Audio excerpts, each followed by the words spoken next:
अबुआ आवास योजना के पात्र लाभार्थी कौन हैं? तो ए और बी। बेघर या असहाय व्यक्ति, विशेष रूप से कमजोर जनजातीय समूह के सदस्यों को प्राथमिकता मिलेगी। यह क्वेश्चन IBACIO ग्रेड 2 का ऑफिशियल पेपर है जो 17 जनवरी 2024 को शिफ्ट 2 में हुआ था। यह IB का प्रीवियस ईयर क्वेश्चन है। इसके बारे में डिटेल्स जानकारी लें तो अबुआ आवास योजना झारखंड सरकार द्वारा शुरू की गई एक राज्य स्तरीय आवास योजना है जो झारखंड राज्य के गरीब परिवारों को अस्थायी घर प्रदान करती है। अबुआ आवास योजना झारखंड सरकार द्वारा शुरू की गई एक आवास योजना है। भारतीय सेना के बारे में निम्नलिखित कथनों पर विचार करें। कथन 1 और 2 इसमें सही है। तो कथन 1 है, भारतीय सेना ने अक्टूबर 2023 में एक वर्टिकल विंड टनल का उद्घाटन किया है। यह सुरंग भारतीय सेना का पहला वर्टिकल विंड टनल है। कोडवा हॉकी महोत्सव। कोडवा हॉकी महोत्सव कर्नाटक में आयोजित किया जाता है। कार्यक्रम का नाम कोडवा हॉकी महोत्सव। आयोजक का स्थान कोडागू जिला कर्नाटक, भारत में हुआ।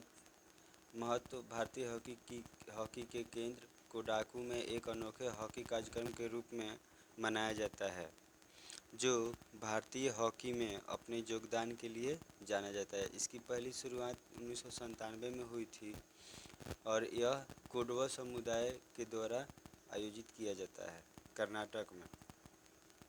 नवंबर 2023 तक भारत में आयुष्मान भारत स्वास्थ्य और कल्याण केंद्रों की संख्या लगभग 1.6 लाख है। 2023 में पद्मश्री पुरस्कार से सम्मानित गुजरात के कलमकारी कलाकार कौन हैं? श्री भानुभाई चितारा। श्री भानुभाई चितारा। जनजातीय गौरव दिवस 2023 के बारे में निम्नलिखित कथनों पर विचार करें। तो इसमें कथन 2, 3 और 4 सही हैं। तो सही कथनों को हम देख लेते हैं। यह आयोजन भगवान बिरसा मुंडा को उनकी जयंती पर श्रद्धांजलि अर्पित करने के लिए है। प्रधानमंत्री ने इस कार्यक्रम के दौरान PM जनमान जनजातीय आदिवासी न्याय अभियान शुरू किया।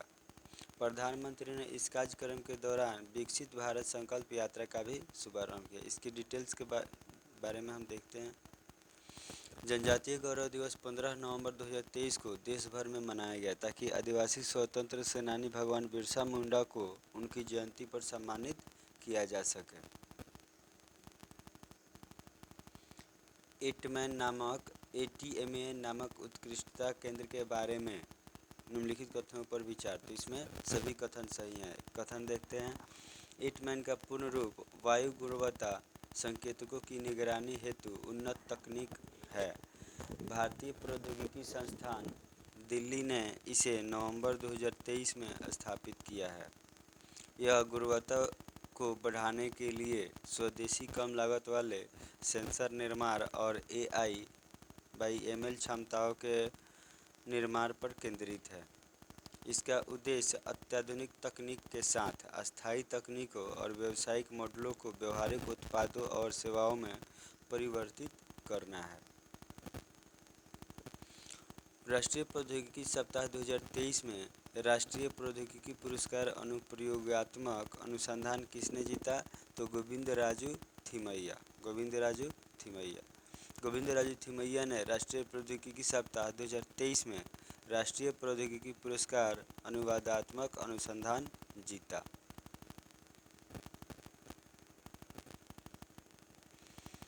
ICC पुरुष क्रिकेट विश्व कप 2023 के बारे में निम्नलिखित कथनों पर विचार। तो कथन 1 और 2 इसमें सही है। तो सही कथनों को देखते हैं।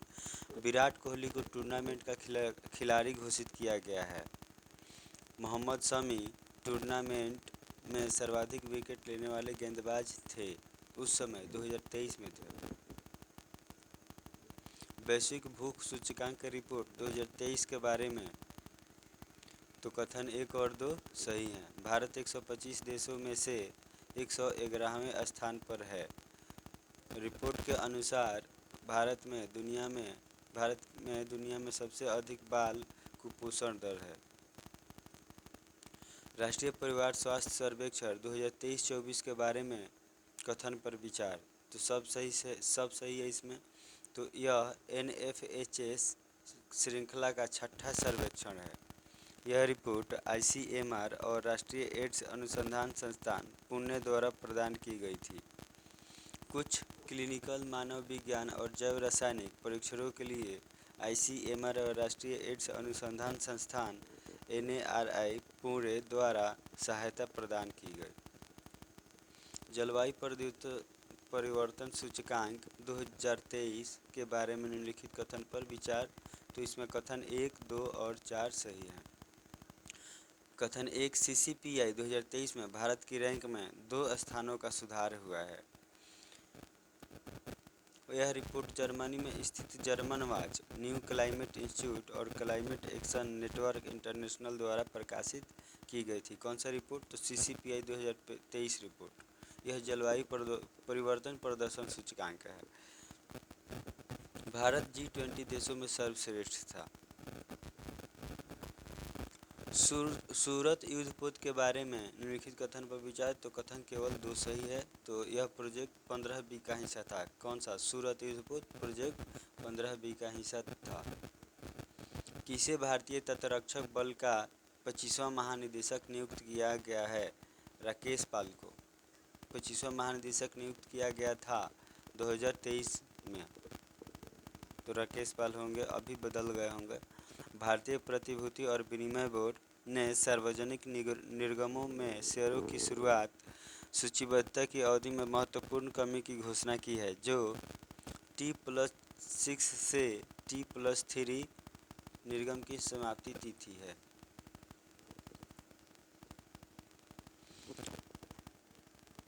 सूची 1 और सूची 2 का मिलान करना है। तो इसमें देखते हैं, ए का हो जाएगा 4, ए का 4, PSLV C57 आदित्य L1 से होगा और PSLV C56 का DSSAR से होगा। PSLV C50 से 55 से TLEOS 2 से होगा। PSLV C54 से EOS 06 होगा। EOS 6 ओशन सेट श्रृंखला में तीसरी पीढ़ी का उपग्रह है, जो उन्नत पेलोड विनिर्देशों और अनुप्रयोगों क्षेत्रों के साथ ओशन सेट 2 अंतरिक्ष यान की निरंतरता सेवाएं प्रदान करता है। इसके बारे में टोटल जानकारी है यहाँ पे।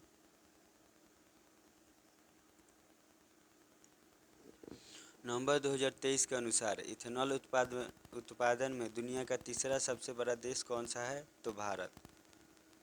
एग्ज़ाम हुआ जनवरी में, क्वेश्चन पूछा गया है नवंबर, मतलब 2-3 माह पहले का करंट अफेयर चाहिए। नवंबर 2023 के अनुसार इथेनॉल उत्पादन में दुनिया का सबसे बड़ा देश भारत। एशियाई खेलों में 3000 मीटर स्टीपल चेज में स्वर्ण पदक जीतने वाले पहले भारतीय पुरुष कौन बने? अविनाश सावले बने।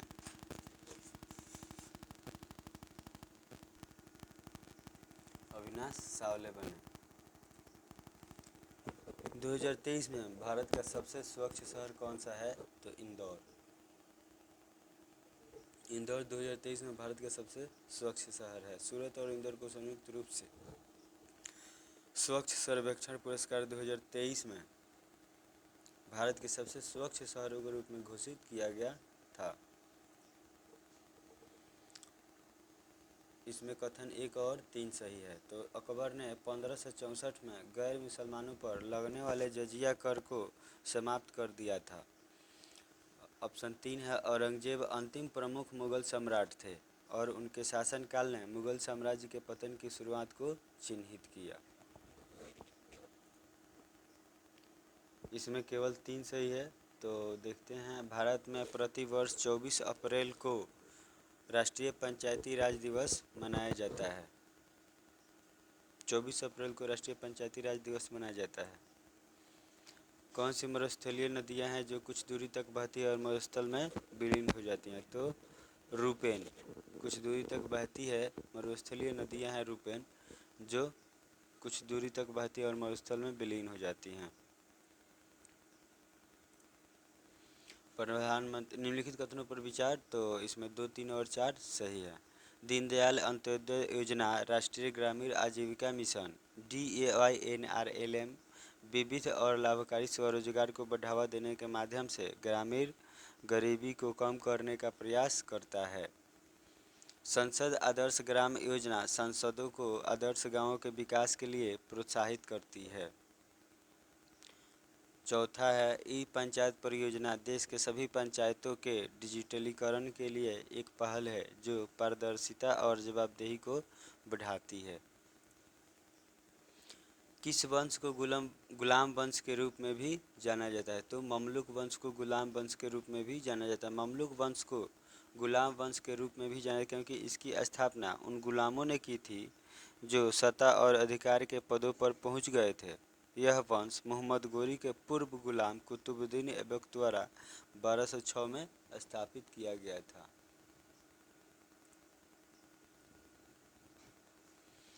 इसमें कथन 1 और 3 सही है, तो हम 1 और 3 कथन को देखते हैं। मंत्रिपरिषद सामूहिक रूप से लोकसभा के प्रति उत्तरदायी होता है।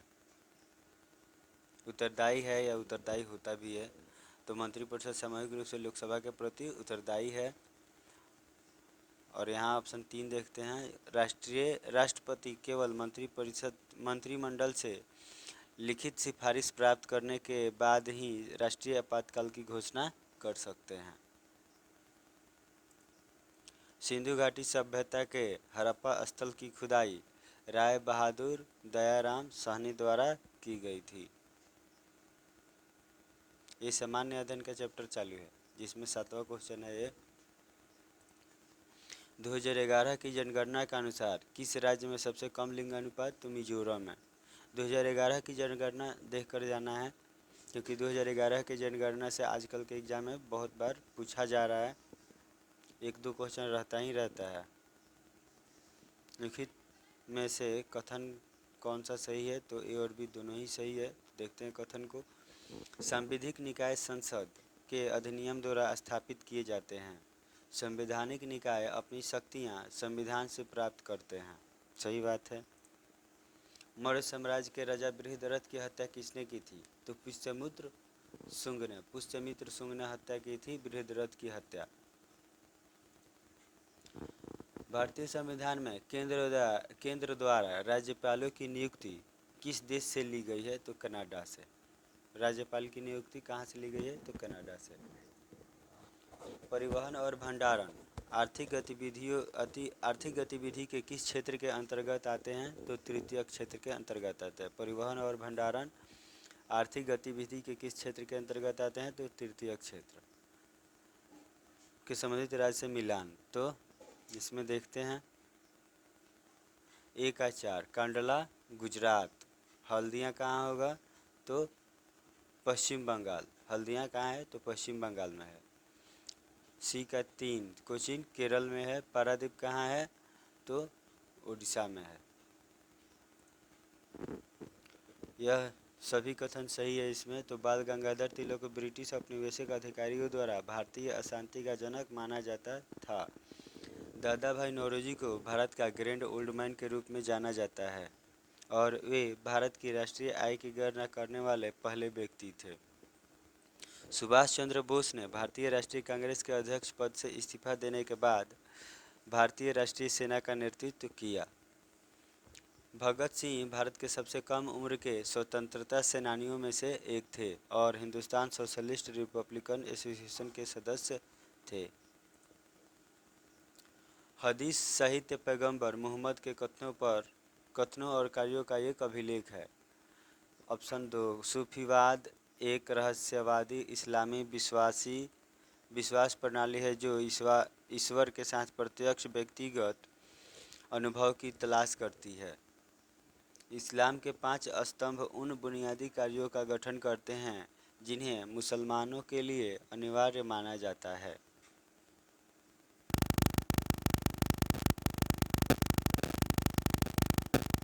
निम्नलिखित में से कौन से हरित क्रांति के नकारात्मक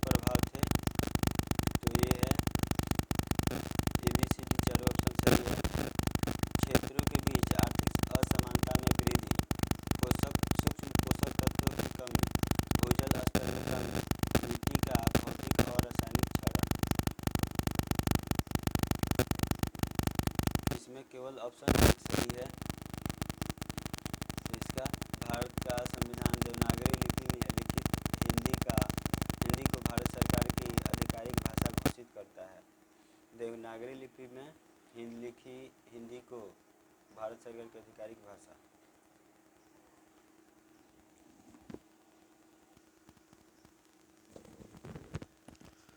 दक्षिण एशियाई मुक्त व्यापार क्षेत्र साफ्टा समझौते क्षेत्र पर सार्क देशों के बीच व्यापार और आर्थिक सहयोग को बढ़ावा देने के लिए हस्ताक्षर किए गए थे।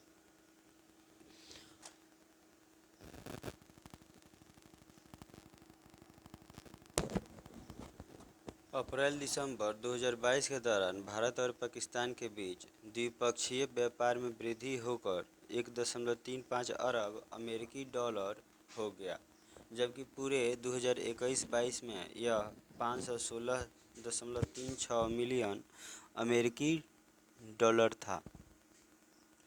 बांग्लादेश दक्षिण एशिया में भारत का सबसे बड़ा व्यापारिक भागीदार है। अगला देखते हैं।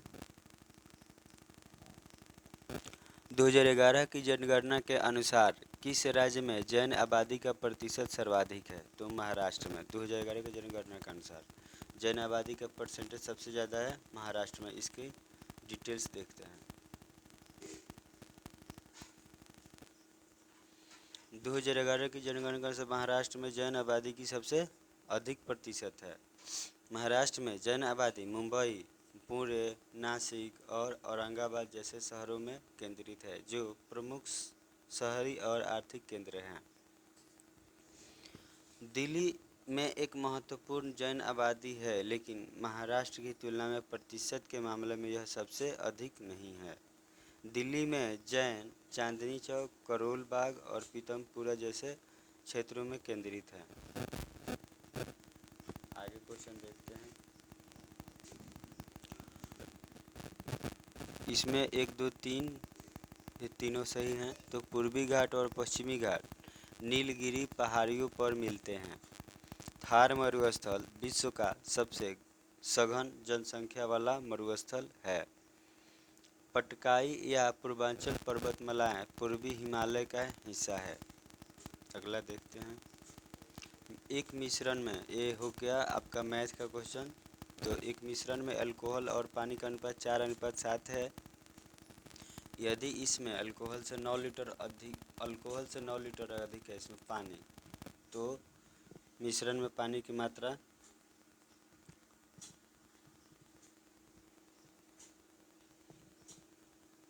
ये हल है।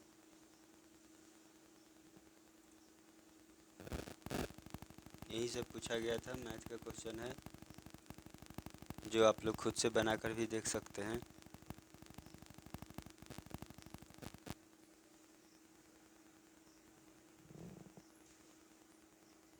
ये तो आसान है, बहुत ज़्यादा आसान है।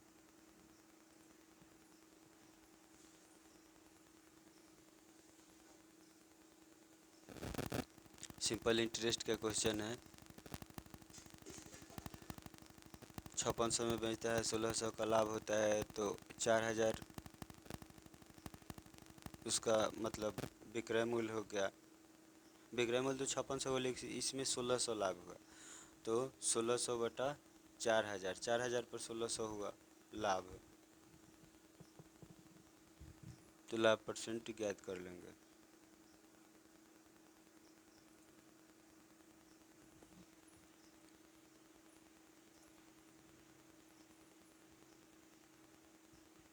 यहाँ 1600 बटा 4000, तो 40% आ गया।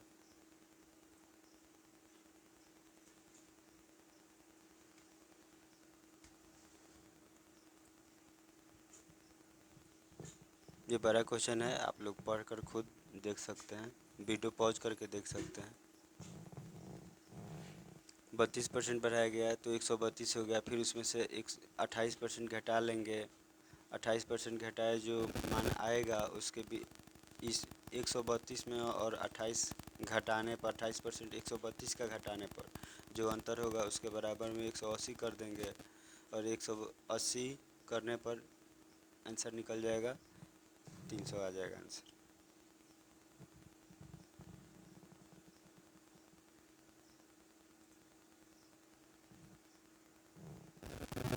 यही सब क्वेश्चन पूछा गया था, जो इस बार भी संभावना है कि इसी तरह से क्वेश्चन पूछा जाएगा।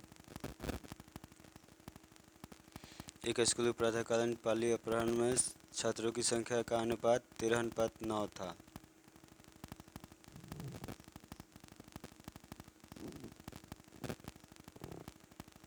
रेशियो से क्वेश्चन पूछा जा रहा है, तो देख लेंगे आप लोग। ऐसा क्वेश्चन हर एग्जाम में आता है। 6 वर्ष पहले हर्ष की आयु देव की आयु की 4 गुनी थी, यदि 10 वर्ष बाद हर्ष की आयु 40, तो यह ऑप्शन से भी बन सकता है और मान करके भी बन सकता है।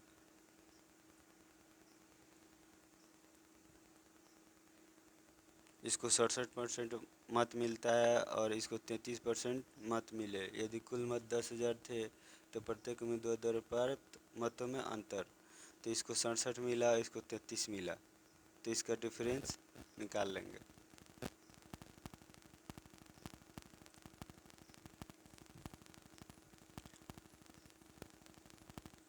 ये ट्रेन से है,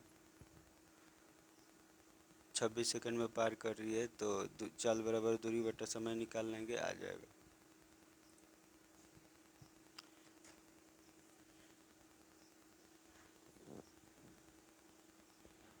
ब्याज वार्षिक रूप से संयोजित है 4 वर्ष 4% प्रति वर्ष की दर से 3 वर्षों के लिए।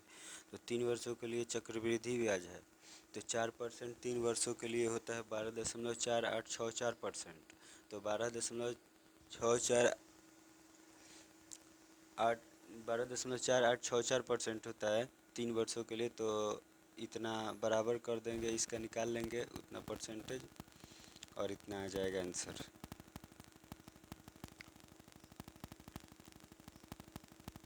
नमक और पानी मिले मिक्सचर से है, निकाल लेंगे इसका।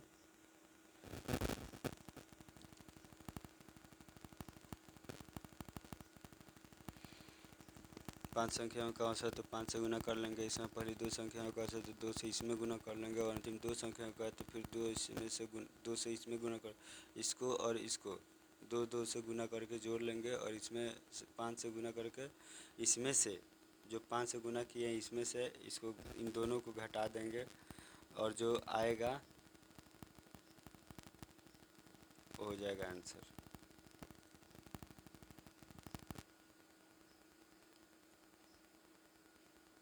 ये भी आसान है। 140 छात्रों की एक कक्षा में 80 छात्रों की गणित पसंद है, 88 को विज्ञान। तो ऐसे बना लेंगे, और इधर लिख लेंगे गणित, इधर लिख लेंगे विज्ञान, और जो दोनों में है, जो दोनों से क्रॉस कर रहा है, इसमें लिख लेंगे 30, और इधर जो बचेगा उसमें से लिखेंगे, फिर इधर जो बचेगा उसमें से लिखेंगे, और देख लेंगे आ जाएगा। यहाँ बनाया हुआ भी है, देख सकते हैं सॉल्यूशन।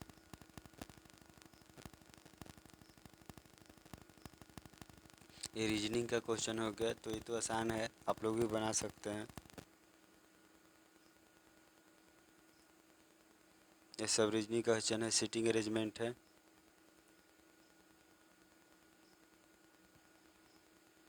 सीटिंग अरेंजमेंट करके जाना है, उससे क्वेश्चन 2-3 आएंगे ही आएंगे।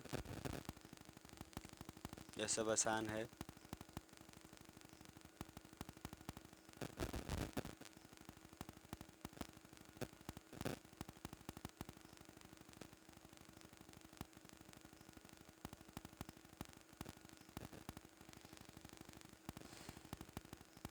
मैथमेटिकल रीजनिंग हो गया।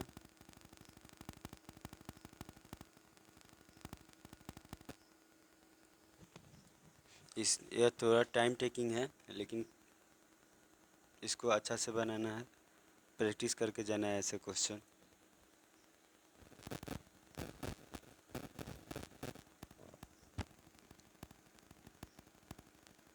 साल्ट को 25 के रूप में लिया, गेट को 73 के रूप में। यहाँ इसका सॉल्यूशन देखेंगे हम। साल्ट को 25 के रूप में लिखता है, गेट को 73 के रूप में, तो यहाँ देख लेंगे, ये ऑप्शन हो जाएगा।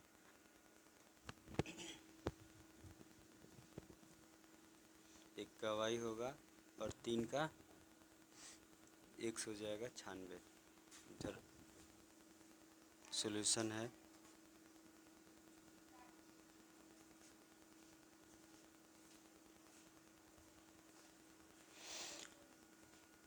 यह भी सीटिंग अरेंजमेंट है, तो ये तो आसान है।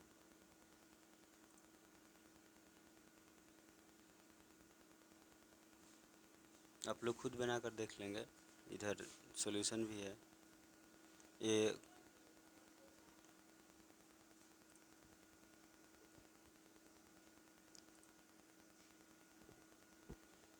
ये वाला क्वेश्चन आता है, रेलवे में भी आता है, एसएससी में आ रहा है, सब में आ रहा है आजकल, सभी में ये क्वेश्चन ये आ ही रहा है। तो इसको देखना है अच्छा से, इस पर आधारित क्वेश्चन बनाना भी है। इसका सॉल्यूशन है इधर।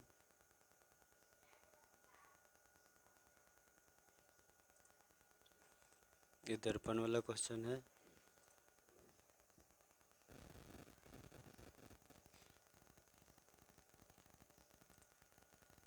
ये इंग्लिश है, तो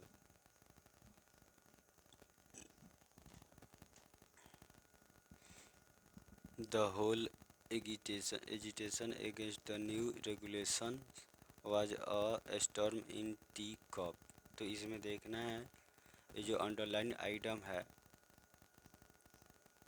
इसके अर्थ में कौन सा इसमें सही है। तो ओनली 3 इज करेक्ट।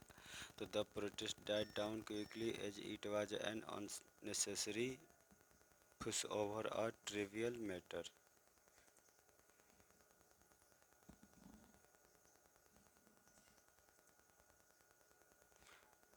ये सब क्वेश्चन है, आंसर देख लेंगे आप लोग इसका। वीडियो पॉज करके भी आप लोग देख सकते हैं। साइनो एंटो से पूछा गया है, तो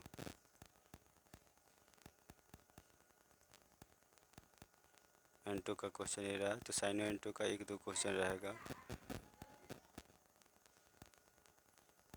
आइटम फ्रेज रहेगा, साइनो एंटो रहेगा।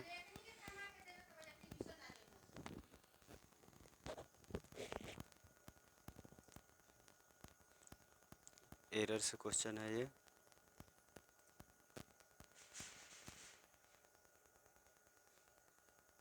एरर से 2 क्वेश्चन मिला देखने को। फिर यहाँ अंडरलाइन वर्ड है, इसमें देखना है कौन सा स्टेटमेंट सही था, वो देखना था। और यहाँ अप्रिसिएट करना है इस मीनिंग को। उसके बाद से ए हो गया, यहाँ हो गया एरर वाला, साइनो वाला हो गया। तो इस तरह से साइनो एंटो 2-3 क्वेश्चन रह रहा है।